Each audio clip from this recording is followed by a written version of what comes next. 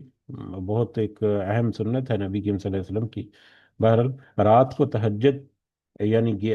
تہجد نفلی نماز 11 رکعت پڑھا کرتے تھے. پھر جب صبح صادق ہو جاتی تو ہلکی سی 2 رکعتیں فجر کی سنتیں پڑھتے، ہلکی سی 2 رکعتیں. صبح فجر کی سنتیں جو ہیں وہ بالکل ہلکی پڑھنا، وہ بڑی، اس کی بھی اس سنت میں بڑی مطلب بہت دفعہ تذکرہ ملتا ہے کہ نبی کریم صلی اللہ علیہ وسلم فجر کی رکعتوں میں مطلب سورہ فاتحہ کے بعد پہلی رکعت میں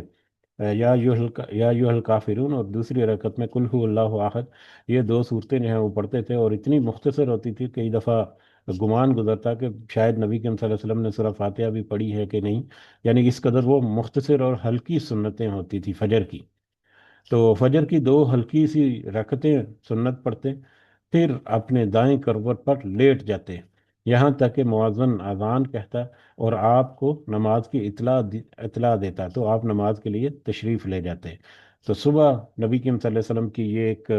روٹین تھی کہ صبح وقت سے پہلے اٹھ کر فجر کی جو صبح صادق ہے اس وقت فجر کی سنتیں پڑھ کر کچھ لمحوں کے لیے، کچھ منٹ کے لیے وہ لیٹ جانا، وہ نبی کریم صلی اللہ علیہ وسلم کی سنت تھی. اور اس میں پھر لیٹنے کا انداز جو ہے وہ یہاں پر قابل توجہ ہے کہ اپنے دائیں کروٹ پر لیٹتے، رائٹ سائڈ میں لیٹتے. جب سونے کے لیے بستر پر جائیں تو اپنے رائٹ سائڈ میں لیٹیں تاکہ نبی کریم صلی اللہ علیہ وسلم کی یہ سنت جو ہے اس پر عمل ہو سکے. اور اپنے ذہن میں اگر ہمارے آ جائے کہ یہ نبی کریم صلی اللہ علیہ وسلم کی سنت تھی دائیں طرف کو چہرہ کر کے لیٹنا، تو یقیناً پھر ہمارے اجر میں بھی اللہ تعالیٰ اضافہ کریں گے. اور پھر رات کو سوتے وقت تو پھر کروٹ لے کر دائیں بائیں یا جس بھی طرح سے جس بھی پہلو سے ہوتا ہے وہ پھر تو اللہ تعالیٰ ہی رات کو پھر پہلو بدلتا ہے اور کروٹ بدلتا ہے. لیکن جب سونے کے لیے آئیں تو اس وقت ہمیں دائیں طرف کو کروٹ لے کر لیٹنا چاہیے. اسی طرح سے اگلی حدیث میں بھی ایک دعا کا تذکرہ ہے جو کہ بہت ہی مختصر اور بہت ہی عام جو دعا ہے، جو ہم عام جو حدیث کی کتابیں ہیں اس میں ہم سیکھتے ہیں رات کو سوتے وقت کی دعا. یہ حضرت حذیفہ رضی اللہ تعالیٰ عنہ سے روایت ہے، یہ بھی بخاری سے یہاں پر نقل کی گئی ہے کہ جب نبی کریم صلی اللہ علیہ وسلم رات کو اپنی خوابگاہ میں قرار پکڑتے تو اپنا دایاں ہاتھ اپنے دائیں رخسار کے نیچے رکھتے اور فرماتے اے اللہ تیرے نام کے ساتھ ہی میں مرتا اور زندہ ہوتا ہوں. اور اسی طرح جب بیدار ہوتے صبح کو اٹھتے تو فرماتے تمام تعریفیں اس اللہ کے لیے ہیں جس نے ہمیں مارنے کے بعد زندگی عطا کی اور اسی کی طرف لوٹ کر جانا ہے. تو یہ رات کو سونے کی اور صبح اٹھنے کی یا نیند سے بیدار ہونے کی دعائیں جو ہیں یہ بہت عام اور بہت ہی مختصر الفاظ کے ساتھ اس کا معنی کی گہرائی جو ہے وہ بھی بہت ہے، بہت سارے مختلف پہلو جو ہے وہ اس کے نکلتے ہیں کہ اللہ تعالیٰ نے موت کو نیند کو موت سے تشبیہ دی، یا نیند کو موت کی چھوٹی بہن جو ہے وہ بھی کہا جاتا ہے، کیونکہ جب انسان نیند کی آغوش میں چلا جاتا ہے تو وہ در حقیقت اللہ کے سپرد ہوتی ہے کہ اس کی روح جو ہے جو اس کے ارد گرد منڈلا رہی ہے وہ واپس اس کے جسم میں لوٹتی ہے یا نہیں، یہ تو اللہ تعالیٰ کے اختیار میں پھر ہوتا ہے. تو رات کو سوتے وقت کی دعا جو ہے اللہم بسمک اموت واحیا، بالکل چھوٹے سے مختصر سے الفاظ ہیں اور بالکل آسان سے ہیں. اللہم بسمک اموت واحیا، اے اللہ تیرے نام کے ساتھ ہی میں بستر پر مرتا ہوں اور تیرے نام کے ساتھ ہی میں زندہ ہوتا ہوں. تیرے نام کے ساتھ ہی ہمیں موت آتی ہے اور تیرے نام کے ساتھ ہی ہمیں زندگی جو ہے وہ ملتی ہے. موت اور زندگی وہ اللہ کے ہاتھ میں ہے. اسی طرح سے صبح کو یا نیند سے بیدار ہوتے وقت کی دعا الحمد للہ الذی احیانا بعد ما اماتنا والیہ النشور. الحمد للہ الذی احیانا بعد ما اماتنا والیہ النشور. اس کا ترجمہ ہے تمام تعریفیں اللہ کے لیے جس نے ہمیں مارنے کے بعد زندگی عطا کی اور اس کی طرف ہمیں لوٹ کر جانا ہے. جب بیدار ہونے کے بعد اللہ تعالیٰ اس جو چھوٹی موت جو ہے، موت سکرا جو ہے، اس سے جب ہم واپس دنیا میں بھیجتا ہے اللہ تعالیٰ، تو اس پر اللہ تعالیٰ کی تعریف جو ہے وہ بنتی ہے۔ اللہ تعالیٰ کا حق ہے کہ اس کی تعریف کی جائے، ہر معاملے میں ویسے تو اللہ کا حق ہے کہ اس کی تعریف کی جائے، تو خاص کر صبح اٹھ کر پھر اللہ تعالیٰ کی تعریف کرنا کہ ایک ایسی مطلب پوزیشن میں ہم نے رات گزاری یا یہ نیند گزاری جس میں ہمارے جسم کے ہمارے اوپر، ہماری سوچ کے اوپر، ہماری حرکات و سکنات کے اوپر ہمارا کوئی بس نہیں تھا، ہمارا کوئی اختیار نہیں تھا۔ تو نے ہی ہمیں واپس زندگی لوٹا دی اس موت کے بعد، تو اس پر اللہ تعالیٰ کی تعریف اور اللہ تعالیٰ کا شکر جو ہے وہ اس حدیث میں ملتا ہے۔ بہرحال یہ دو دو دعائیں جو ہیں بہت ہی مختصر الفاظ کے ساتھ، مگر بہت ہی جامعیت کے ساتھ، بہت ہی گہرائی اس میں نظر آتی ہے، تو اس کو بھی ہمیں یاد کرنا چاہیے۔ اور یہ تو بہت ہی آسان ہے ہمارے لیے کہ ہم رات کو سوتے وقت یہ دعا جو ہم پڑھیں۔ اس کے علاوہ سونے کی اور بھی اذکار ہیں، اور سورہ ملک وغیرہ پڑھنا، وہ بھی باقی بہت سارے اور بھی چیزیں ہیں، تو جہاں جہاں پر ممکن ہو ہمارے لیے ہمیں عمل جو ہے وہ ضرور کرتے رہنا چاہیے۔ اسی طرح اگلی روایت جو ہے، حدیث نمبر 818 اس والیوم کی، یہ حضرت یعیش بن تخفہ غفاری رضی اللہ تعالیٰ عنہما روایت کرتے ہیں۔ یہ ابو داود میں یہ روایت ملتی ہے ہمیں کہ میرے والد نے بیان فرمایا، ایک وقت میں مسجد میں پیٹ کے بال سویا ہوا تھا۔ پہلے جو دو تین تذکرہ ہوا سونے کے جو انداز ہے، وہ ہے دائیں کروٹ کو سونا، دائیں طرف لیٹنا، اور پھر اپنا دائیں رخسار جو ہے، جو نبی کریم صلی اللہ علیہ وسلم اپنا دائیں ہاتھ اپنے دائیں رخسار کے نیچے رکھ کر لیٹتے تھے، تو دائیں طرف کو کروٹ لے کر لیٹنا جو ہے یہ سنت میں ہے۔ اور اسی طرح سے اب دوسرا جو ایک اہم لیٹنے کا یا سونے کا معاملہ ہے، کہ ایک وقت میں مسجد میں لیٹا ہوا تھا، مسجد میں پیٹ کے بل لیٹا ہوا تھا، سویا ہوا تھا، الٹا ہو کر سونا جو ہوتا ہے، پیٹھ اوپر اور پیٹ جو ہے وہ نیچے کو کر کے، جس کو کہتے ہیں بالکل الٹا ہو کے۔ تو ایک وقت میں مسجد میں پیٹ کے بل سویا ہوا تھا کہ اچانک ایک آدمی نے مجھے اپنے پاؤں سے حرکت دی اور کہا، لیٹنے کی یہ حالت اللہ کو ناراض کرنے والی ہے۔ میرے باپ نے بیان کیا کہ میں نے دیکھا تو وہ رسول اللہ صلی اللہ علیہ وسلم تھے، یعنی نبی کریم صلی اللہ علیہ وسلم نے حضرت یہ حضرت یعیش بن تخفہ الغفاری رضی اللہ تعالیٰ عنہ کے والد کو اس طرح سے سوتے ہوئے اٹھایا کہ وہ مسجد میں پیٹ کے بال یعنی الٹے ہو کر سو رہے تھے، اور نبی کریم صلی اللہ علیہ وسلم نے کہا کہ یہ حالت اللہ کو ناراض کرنے والی ہے، یعنی الٹا ہو کر سونا اس سے اللہ تعالیٰ کی ناراضگی کا باعث ہوتا ہے۔ کہ الٹا ہو کر سونے کے بہت سارے اور بھی طبی طور پر بھی کچھ نقصانات ہیں، جو کہ ایک الگ موضوع ہے۔ یہ مطلب میڈیکلی اس کے بہت سارے سائیڈ ایفیکٹ ہیں، وہ بھی ہوتے ہیں۔ ہمارے جو پھیپھڑے ہیں یا ہمارے جو اعضائے رئیسہ ہیں، ان کے اوپر دباؤ بڑھتا ہے، خون کی گردش وغیرہ کا۔ خاص کر بچوں کے معاملے میں ہمیں احتیاط کرنا چاہیے کہ بچے جو ہیں وہ ان کو ہم الٹا کر کے لٹا دیتے ہیں یا الٹا کر کے سلا دیتے ہیں، تو ہمیں اگر اس حدیث کے سامنے رکھیں تو ہم بالکل چھوٹے بچے جو ہیں وہ تو ہماری ایما پر ہیں کہ ہم ان کو کس طرح سے رکھتے ہیں، تو ان کو پھر مناسب انداز سے رکھنا چاہیے اس طرح سے۔ بلکہ اس کے بہت سارے اور بھی سائیڈ افیکٹ جو ہے وہ نظر آتے ہیں، لیکن کیونکہ وقت ہمارے پاس تھوڑا مختصر ہوتا ہے، تو لہذا ہم تھوڑا سا اختصار کے ساتھ آگے بڑھتے ہیں۔ بالکل آسان سی بات، ہمیں کوئی اور وجہ ملے یا نہ ملے، ہمیں کوئی اور وجہ نظر آئے یا نہ نظر آئے، کوئی سائنٹیفکلی، ٹیکنیکلی، کوئی میڈیکلی، لیکن جب نبی کریم صلی اللہ علیہ وسلم نے منع فرما دیا تو ہمیں اس سے منع ہونا ہے، یہ ہمارے ذہنوں میں رہنا چاہیے۔ تو نبی کریم صلی اللہ علیہ وسلم نے الٹے ہو کر سونا جو ہے اس کو اللہ کی ناراضگی کا سبب قرار دے کر اس سے منع کرا دیا۔ اگلی حدیث جو ہے، حدیث نمبر 819، یہ ابو داؤد سے ہے، یہ بھی حضرت ابو ہریرہ رضی اللہ تعالیٰ عنہ سے روایت ہے۔ رسول اللہ صلی اللہ علیہ وسلم نے فرمایا، جو شخص کسی جگہ بیٹھا اس میں سے اس نے اللہ کا ذکر نہ کیا، تو اس پر اللہ کی طرف سے حسرت ہوگی یا وبال ہوگا۔ اور اسی طرح جو کسی بستر پر لیٹے اور اس میں اللہ تعالیٰ کا ذکر نہ کرے، تو اس پر اللہ تعالیٰ کی طرف سے حسرت ہوگی یا اللہ تعالیٰ کی طرف سے وبال ہوگا۔ اب یہ دو کیفیات کا یہاں پر تذکرہ ہے، کسی جگہ پر بیٹھنا اور کسی جگہ پر لیٹنا۔ ان دونوں صورتوں میں، ان دونوں حالتوں میں اگر انسان جو ہے وہ اللہ کا ذکر نہیں کرتا تو اس کے اوپر اللہ کی طرف سے حسرت ہوگی، حسرت ہوگی، یعنی ایک وقت آئے گا جب وہ دیکھے گا کہ ان چھوٹے چھوٹے سے اعمال جو ہیں، ان چھوٹے چھوٹے سی جو عادتیں ہیں جو سنت کے مطابق انسان ڈھال لیتا ہے، جب وہ ان کے اعمال کو دیکھے گا کہ وہ کس طرح سے ان کا اجر ان کے سامنے ہے، تو اس وقت اس کو حسرت ہوگی کہ کاش کہ میں بھی یہ عمل کرتا، یا کاش کہ میں بھی اس طرح سے یہ مطلب یہ چھوٹے چھوٹے سنتیں جو ہیں ان کو فالو کر کے اتنے بڑے بڑے اجر جو ہے وہ حاصل کرتا، تو اس وقت اس کو حسرت ہوگی، اپنے اس نہ کیے کے اوپر پچھتاوا ہوگا۔ تو اس کی طرف یہ اشارہ ہے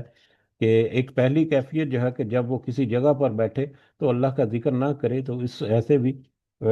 مطلب یہ کوئی فری ہو کر تھوڑا سستانے کے لیے، یا تھوڑا ویسے ہی آج کل ہم فری ہو کر جب بیٹھتے ہیں تو موبائل میں گھستے ہیں اور پوری دنیا کا ہم وزٹ کرتے ہیں، پتہ نہیں کیا کیا کچھ ہم دیکھتے ہیں۔ میرے لیے بھی ضرور دعا کیا کریں کہ اللہ تعالیٰ نے مجھے بھی کوئی توفیق دے، بہت ساری کمزوریوں کے ساتھ اس دنیا میں ہم رہتے ہیں۔ تو بہرحال اللہ تعالیٰ ہم سب کو توفیق دے۔ تو جب بھی فراغت ہو، جب بھی کہیں پر بیٹھے تو اللہ کا تعالیٰ کا ذکر کرے، کیونکہ اللہ کا ذکر اس نے نہیں کیا تو کل کو یہ جو وقت ضائع کیا اس کے اوپر اس کو حسرت ہوگی۔ اسی طرح سے رات کو لیٹتے وقت جیسا کہ کچھ اور بھی اذکار ہیں، اس میں آج کی جو دو تین دعائیں ہیں وہ بھی ہم نے دیکھی، تو وہ بھی اگر پڑھ لے تو وہ حسرت سے بچے گا، ورنہ حسرت کرتا رہے گا کہ کاش کہ میں بھی یہ چھوٹے چھوٹے اعمال جو ہے کر کے آج بڑے بڑے اس کے جو فوائد ہیں وہ حاصل کرتا۔ اس کے بعد اگلا جو چیپٹر ہے، پچھلا چیپٹر ہم نے دیکھا کہ سونے کے آداب اور کچھ بیٹھنے کے آداب، اور سونے اور بیٹھنے کے دوران اللہ تعالیٰ کی جو ذکر ہے، اللہ تعالیٰ کی یاد جو ہے اس کو دل میں لانا، اس کے بارے میں کچھ احادیث تھیں۔ اگلا جو چیپٹر ہے، چیپٹر نمبر 128، یہ چت لیٹنے کا، چت یعنی کہ مطلب سیدھا لیٹنے کا، جس میں چہرہ جو ہے وہ اوپر کی طرف ہوتا ہے، پیٹھ جو ہے یا کمر جو ہے وہ نیچے کی طرف ہوتی ہے، تو چت لیٹنے کا، اور جب سطر کھلنے کا اندیشہ نہ ہو تو اپنی ٹانگ دوسری ٹانگ پر رکھ کر لیٹنے کا، یعنی چت لیٹ کر جب سطر کھلا کھلا ہونے کا خوف نہ ہو، جیسے کہ آج کل جو ٹراؤزر وغیرہ یا شلوار وغیرہ اگر پہنی ہے تو اس میں سطر جو ہے اس طرح سے کھلنے کا نہیں ہوتا، پہلے جو خالی چادر یا جس کو دھوتی کہتے ہیں، اس طرح کوئی لباس پہننا ہو تو اس میں پھر سطر جو ہے وہ تھوڑا سا کھلنے کا چانس زیادہ ہوتا ہے، تو اس کو پھر تھوڑا سا احتیاط، تھوڑی نہیں بلکہ کافی احتیاط رکھنی پڑتی ہے۔ تو بہرحال اگر کوئی ایسے کپڑے پہنے ہوئے ہیں جس میں کوئی سطر وغیرہ جو ہے وہ محفوظ ہے، اس کے کھلنے کا اندیشہ نہیں، تو ایسی صورت میں پھر چت لیٹ کر ٹانگ کے اوپر ٹانگ رکھنا، ایک ٹانگ کے اوپر، جس طرح سے بیٹھتے ہوئے ایک ٹانگ کے اوپر دوسری ٹانگ رکھی جاتی ہے، اسی طرح سے لیٹ کر، چاہے وہ سیدھا ٹانگ سیدھی ہے، چاہے چاند کو تھوڑا سا اٹھا کر مطلب گھٹنے سے موڑ کر اس میں مطلب ٹانگ کے اوپر ٹانگ رکھ لی، تو اس کی صورت میں دوسری کیفیت، اور تیسری کیفیت چوکڑی مار کر بیٹھنا، چوکڑی مار کر اس کو آگے جا کر ہم دیکھتے ہیں کیسے ہے۔ اور پھر اکڑوں بیٹھنا، اکڑوں یعنی اپنا جو پشت ہے اس کو زمین پر لگا کر اپنے گھٹنے جو ہے اس کو اٹھا کر بیٹھنا، اس کو بھی ہم آگے جا کر دیکھتے ہیں کہ وہ کیسا بیٹھنا ہوتا ہے۔ اکڑوں بیٹھ کر ہاتھوں کو ٹانگوں کے گرد بیٹھنے کا جواز، یعنی یہ دو تین کیفیات جو ہیں ان کا جواز ہمیں ان احادیث سے ملے گا۔ ایک تو چت لیٹنا، دوسرا لیٹ لیٹ کر ٹانگ کے اوپر ٹانگ رکھنا، تیسرا چوکڑی مار کر بیٹھنا، اور چوتھا جو ہے وہ اکڑوں بیٹھ کر ہاتھوں کے ذریعے سے اپنے ٹانگوں کے گرد ہلکا بنا کر بیٹھنا، اس کا جواز جو ہے وہ ہمیں ان حدیث سے ملے گا۔ تو یہ ون بائی ون جیسے جیسے حدیث آگے بڑھتی ہیں تو ہم اس میں تھوڑی تھوڑی سی مزید جو ہے وہ گفتگو کرتے ہیں۔ پہلی حدیث جو ہے یہ بخاری اور مسلم سے حضرت عبداللہ بن یزید، سوری حضرت عبداللہ بن زید ہے، یہاں پر عبداللہ بن یزید لکھ لیا، حضرت عبداللہ بن زید، یہ ٹائپنگ ایرر جو ہے وہ ہوتی ہے۔ اللہ تعالی ہمیں محفوظ رکھے، ہم مطلب پڑھتے ہیں تو اللہ تعالی ہماری یہ کوشش جو ہے اس کو بھی قبول کرے، آمین۔ حضرت عبداللہ بن زید رضی اللہ تعالیٰ عنہ سے روایت ہے کہ انہوں نے رسول اللہ صلی اللہ علیہ وسلم کو مسجد میں چت لیٹا ہوا دیکھا، آپ صلی اللہ علیہ وسلم نے اپنی ٹانگ دوسری ٹانگ پر رکھی ہوئی تھی۔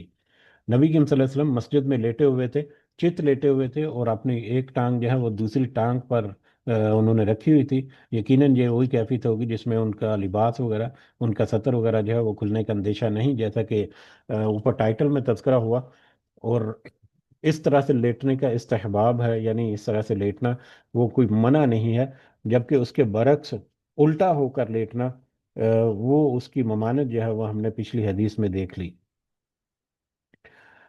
اسی طرح سے اگلی حدیث حضرت جابر بن سمرہ رضی اللہ تعالیٰ عنہ سے روایت ہے، یہ ابو داود میں ہے کہ جب نبی کریم صلی اللہ علیہ وسلم فجر کی نماز سے فارغ ہو جاتے تو اپنی جائے نشست پر چوکڑی مار کر بیٹھتے، یہاں تک کہ سورج اچھی طرح روشن ہو کر طلوع ہو جاتا۔ تو صبح نماز کے فارغ ہو کر چوکڑی مار کر بیٹھنا، اور پھر اذکار کرنا، اللہ تعالیٰ کے ذکر و اذکار میں مشغول رکھنا یہاں تک کہ صبح کی روشنی جو ہے وہ پھیل جائے، تو یہ نبی کریم صلی اللہ علیہ وسلم کی سنت تھی، اور یہ نبی کریم صلی اللہ علیہ وسلم کی مستقل عادت تھی۔ تو ہمیں بھی صبح کے اذکار جو ہے وہ کم از کم ضرور کرنا چاہیے، کچھ دیر تک ضرور اس طرح سے نماز فجر کے بعد تھوڑی دیر جو ہے وہ انتظار میں رہنا چاہیے ہمیں، کہ اللہ تعالیٰ ہماری اس کوشش جو ہے یا اس عمل کو اللہ تعالیٰ ہمیں قبول بھی فرمائے۔ اب یہ چوکڑی مار کر بیٹھنا یہ بڑا عام سا اور سب سے مشہور طریقہ جو ہے وہ ہمارے اندر موجود ہے۔ اس کا ایک ویژول جو ایک کیفیت ہے، وہ اگر ہم دیکھیں تو یہ جو گرافک یا یہ ایک فوٹو جو ہے، اس میں ہمیں یہ اندازہ ہو رہا ہے کہ چوکڑی مار کر جو ہے وہ کیسے بیٹھا جاتا ہے۔ یہ ایک بہت عام سا اور بہت ہی مطلب سادہ سا طریقہ ہے بیٹھنے کا، اور بہت ہی یہ ریلیکسنگ انداز بھی ہے۔ اور اس انداز میں بیٹھ کر پھر صبح کی نماز کے بعد اذکار کرتے تھے نبی کریم صلی اللہ علیہ وسلم۔ یہ صرف ایک ویژول امپیکٹ ہے، 100% ایسی نہیں، ظاہر ہے جب بیٹھیں گے تو اس میں اپنے پہلو اور اپنی آسائش جو ہے اس کے مطابق، اپنی سہولت کے مطابق انسان جو ہے وہ بیٹھتا ہے۔ تو چوکڑی مارنے کا انداز جو ہے وہ یہ ہے۔ تو اپنے یعنی کہ دونوں جو ٹانگیں ہیں ان کو فولڈ کر کے اپنی پشت جو ہے اس کو نیچے بیٹھ کر لگا کر اس طرح سے بیٹھنا۔ تو نبی کریم صلی اللہ علیہ وسلم کی یہ حدیث چوکڑی مار کر بیٹھ کر صبح کے اذکار جو ہے وہ کرتے تھے صبح کی نماز کے بعد۔ اسی طرح سے اگلی حدیث جو ہے یہ بھی ہمارے لیے اہم ہے، ہمارے بیٹھنے کے انداز سے متعلقہ۔ یہ حضرت عمر رضی اللہ تعالیٰ عنہ رضی اللہ تعالیٰ عنہما، حضرت ابن عمر عبداللہ بن عمر جو ہیں رضی اللہ تعالیٰ عنہما بیان کرتے ہیں کہ میں نے رسول اللہ صلی اللہ علیہ وسلم کو صحن کعبہ کے صحن میں اپنے ہاتھوں کے ساتھ اس طرح احتبا کرتے ہوئے دیکھا، پھر اپنے دونوں ہاتھوں سے احتبا کی کیفیت بیان کی، اور وہ قرضا کی کیفیت تھی۔ نبی کریم صلی اللہ علیہ وسلم کو انہوں نے کعبہ کے صحن میں دیکھا کہ وہ احتبا کرتے ہوئے دیکھا، احتبا کی حالت میں یا احتبا کے انداز میں ان کو بیٹھتے ہوئے دیکھا۔ اور احتبا جب انہوں نے بتایا تو کیسے اس کی ایکسپلینیشن کی کہ دونوں ہاتھوں سے احتبا کی کیفیت بیان کی اور قردا کی کیفیت نکلی۔ احتبا اور قرفصا، سوری قردا نہیں، قرفتا۔ میں بھی بہت کمزور ہوں یقیناً اپنی زبان میں بھی۔ قرفصا، قرفصا، ٹھیک ہے، احتبا اور قرفصا، یہ دو بیٹھنے کے انداز ہیں، اور یہ دو بیٹھنے کے انداز جو ہیں یہ بھی بہت مشہور ہیں۔ اور ان دونوں بیٹھنے کے انداز سے بھی ہمیں احادیث میں اشارہ ملتا ہے کہ اس طرح سے نبی کریم صلی اللہ علیہ وسلم جو ہے وہ بیٹھا کرتے تھے۔ لیکن اس طرح سے جمعہ کے خطبے کے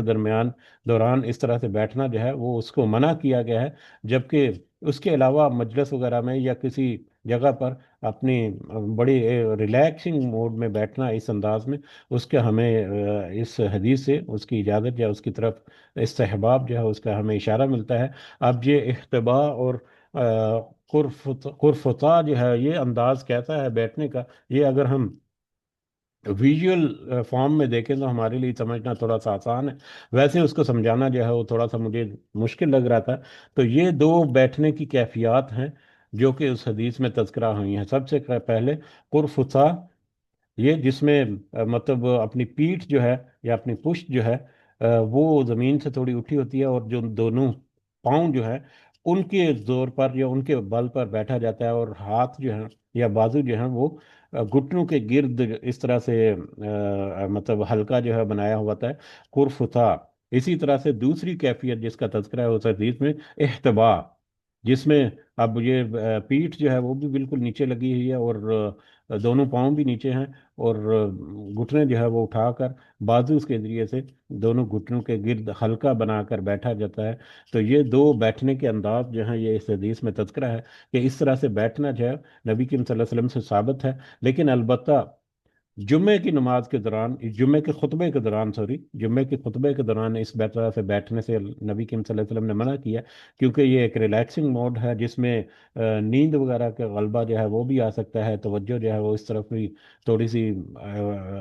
پوزیشن کے مطابق۔ تو بہرحال جو بھی سچویشن یا جو بھی اس کی وجوہات ہیں، نبی کریم صلی اللہ علیہ وسلم نے جمعہ کے خطبہ کے دوران اس طرح سے بیٹھنے سے منع کیا۔ ادروائز اس طرح سے بیٹھنا، اس طرح سے سستانا اور اس طرح سے بیٹھ کر پھر اللہ کا ذکر اذکار کرنا، اس کی کوئی ممانعت نہیں ہے بلکہ اجازت ہے ہمیں اس حدیث میں۔ تو یہ دو بیٹھنے کے انداز جو ہیں یہ اس حدیث میں ہمیں ملتے ہیں۔ اسی طرح سے اگلی حدیث جو ہے اس پہ اگر ہم دیکھیں تو یہ ابو داؤد اور ترمذی میں ہے، حضرت عقیلہ بنت مخزمہ رضی اللہ تعالیٰ عنہما بیان فرماتی ہیں کہ میں نے نبی کریم صلی اللہ علیہ وسلم کو قرفصا کی حالت میں بیٹھے ہوئے دیکھا، یعنی اکڑوں بیٹھ کر اپنے ہاتھوں سے ٹانگوں کے گرد ہلکا بنائے ہوئے تھے۔ جب میں نے رسول اللہ صلی اللہ علیہ وسلم کو بیٹھنے کے اس انداز میں، یا رسول اللہ صلی اللہ علیہ وسلم کو بیٹھنے میں خشوع اختیار کرتے ہوئے دیکھا تو ڈر کے مارے مجھے کپ کپی کی طاری ہو گئی، یعنی وہ اس قدر عاجزی کے ساتھ اور اس قدر خشوع کے ساتھ بیٹھے ہوئے تھے کہ حضرت قیلہ بنت مخزمہ کہتی ہیں کہ میرے اوپر کپ کپی طاری آ گئی کہ ایک اس کائنات کی عظیم و شان ہستی جو ہے وہ کس قدر عاجزی کے ساتھ زمین پر بیٹھی ہوئی ہے، اپنے مطلب اکڑوں کے بل،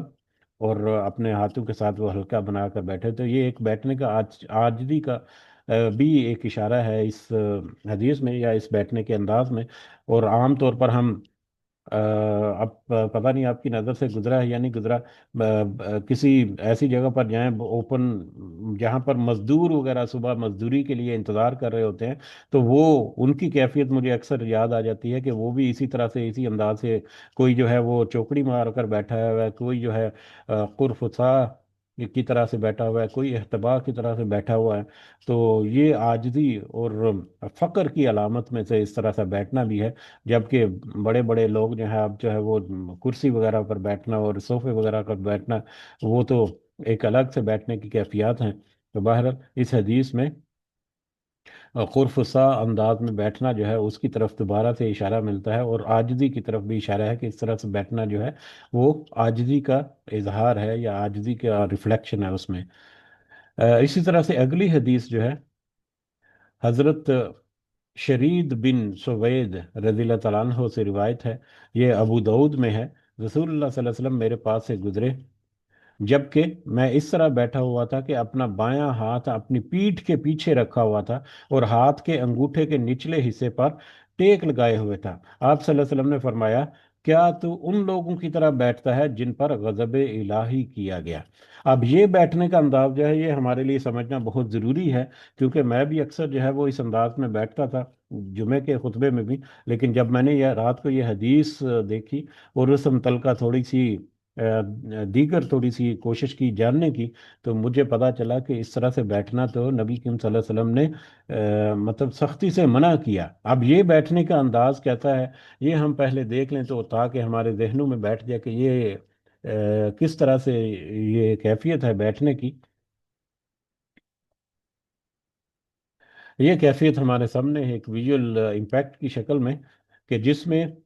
بایاں ہاتھ جو ہے وہ اپنی پیٹھ کے پیچھے زمین پر لگا کر اس کے اوپر زور دے کر کے انگوٹھے کا جو شروع کا حصہ یا تلی کا جو شروع کا حصہ، کلائی کا جو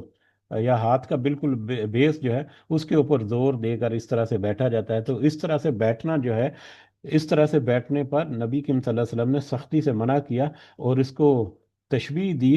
پچھلے لوگوں کے اوپر، یعنی یہود و نصارہ کی طرف، جن پر اللہ تعالیٰ نے غضب کیا، خاص کر یہودیوں کی طرف بیٹھنا کہ جس پر اللہ تعالیٰ نے غضب کیا۔ تو اس طرح سے بیٹھنا جو ہے یہ ہمیں تھوڑی سی احتیاط رکھنی چاہیے۔ ہم مجلس میں بیٹھ کر یا جمعہ کے خطبے کے دوران یا کہیں پر بھی جب ہم بیٹھیں تو ہمیں کوشش کرنی چاہیے کہ اس انداز میں ہم نہ بیٹھیں، کیونکہ اس انداز میں بیٹھنے سے نبی کریم صلی اللہ علیہ وسلم نے سختی سے منع کر دیا گیا۔ تو بہرحال یہ انداز جو ہے یہ بھی ہمیں ضرور نوٹ کرنا چاہیے اپنے پریکٹیکل کرنے کے لیے، کہ اس سے ہمیں بچنا ہے۔ حدیث کی طرف دوبارہ ہم اس کو الفاظ جو ہیں وہ دیکھتے ہیں کہ رسول اللہ صلی اللہ علیہ وسلم میرے پاس سے گزرے جبکہ میں اس طرح بیٹھا ہوا تھا کہ اپنا بایاں ہاتھ اپنی پیٹھ کے پیچھے رکھا ہوا تھا اور اپنے ہاتھ کے انگوٹھے کے نچلے حصے پر ٹیک لگائے ہوئے تھا۔ آپ صلی اللہ علیہ وسلم نے فرمایا کیا تو ان لوگوں کی طرف بیٹھتا ہے جن پر اللہ کا غضب جو ہے وہ نازل کیا گیا؟ تو اس انداز سے بیٹھنا جو ہے یہ بھی منع ہے، ہمیں اس سے بھی ہمیں تھوڑی سی احتیاط کرنی چاہیے۔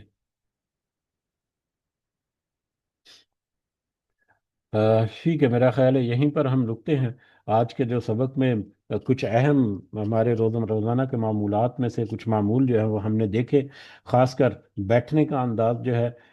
اس کے بارے میں بات ہوئی، اور لیٹنے کے بارے میں کہ لیٹیں جب تو دائیں کروٹ کو لیٹیں اور اپنا دایاں ہاتھ جو ہے وہ رخسار کے نیچے رکھ کر پھر سونے کی دعا اور پھر اٹھنے کی دعا، ان چیزوں کا تذکرہ، اور پھر سوتے ہوئے یا بیٹھے ہوئے اگر وقت ہے فراغت ہے تو اس میں اللہ کا ذکر کرنا، کیونکہ اللہ کے ذکر کو سے غافل ہو کر اگر فارغ وقت جو ہے وہ گزارا تو وہ وقت جو ہے کل کو حسرت بن کر ہمارے سامنے آ سکتا ہے۔ اللہ تعالیٰ سے دعا ہے کہ اللہ تعالیٰ ہمیں ان ساری باتوں کو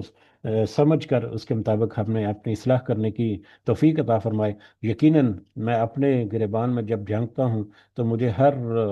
پہلو میں بہت ساری اصلاح کرنے کی ضرورت ہے۔ میرے لیے بھی دعا کریں، ہم سب کے لیے دعا کریں، اللہ تعالیٰ ہم سب کو توفیق عطا فرمائے کہ ہم ان باتوں پر، ان چھوٹی چھوٹی سنتوں پر عمل کریں۔ آمین یا رب العالمین۔ وما علینا الا البلاغ المبین۔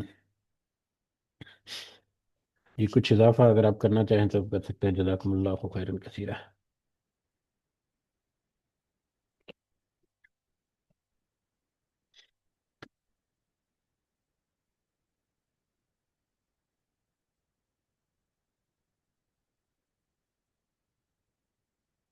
ہاں جی، تو اس کے ساتھ ہی پھر اجازت چاہتے ہیں۔ سب کو دعا میں ضرور یاد رکھیں۔ اللہ تعالیٰ ہمیں،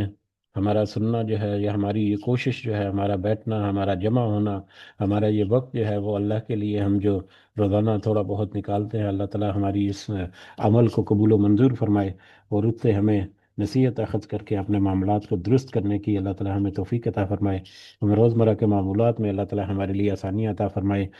کچھ مسائل، کچھ پریشانیاں، کچھ مشکلات، کچھ آزمائشیں، کچھ تکلیفیں، صحت کے معاملات، فیملیز کے معاملات، بچوں کے معاملات، کاروبار اور دیگر معاملات میں اللہ تعالیٰ اپنی خاص مدد، خاص رہنمائی اور خاص فضل و کرم ہمارے شامل حال رکھے، اور پھر ہم دنیا کے بے شمار رزق جس میں سے کچھ کا ہمیں اندازہ ہے اور لاتعداد ایسے ہیں جو اللہ تعالیٰ نے ہمارے اوپر نعمتیں کی، ان کو تو ہم پہچانتے بھی نہیں، جانتے بھی نہیں، جو ہمارے تذکرے میں بھی نہیں آتی۔ تو اللہ تعالیٰ ہمیں توفیق عطا فرمائے کہ ہم ان اللہ تعالیٰ کے جو رزق ہیں ان کا شکر ادا کر سکیں،